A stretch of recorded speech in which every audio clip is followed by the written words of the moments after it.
dođite u kamp Kažela, jer i zimi. Danas je decembar 8. 2025, jer i u zimskom času ovdje je lijepo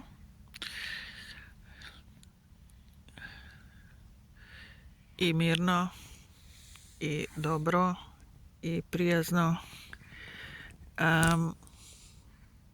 Jedini problem ili dva može biti ova bura na kojoj sam ja na Rajmala.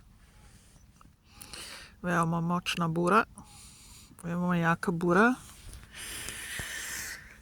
i možda po noći kad ne znaš što i ko ili ko se ti muva okolo šatora i možete biti strah. Može vas biti strah, ali ako nas je više, manje nas je strah.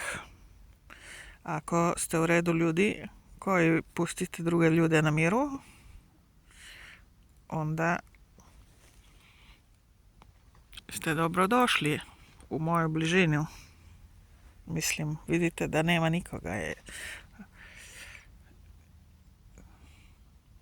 u šatoru. Nikoga u šatorih. Samo ja sama.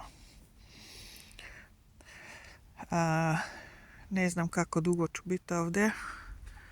Vjerojatno ne mnogo još. Koliko dana još. Ali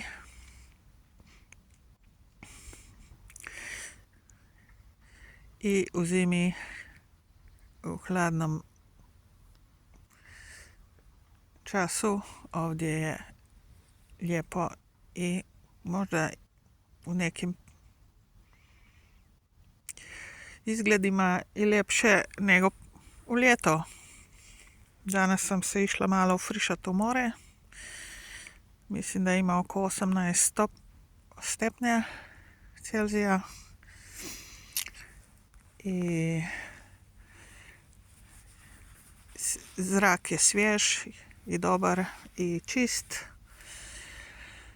Sunce sije većinu dana i onako dani su kratki, ali sunca ima, mora ima, zrak je čist, ima dosta mira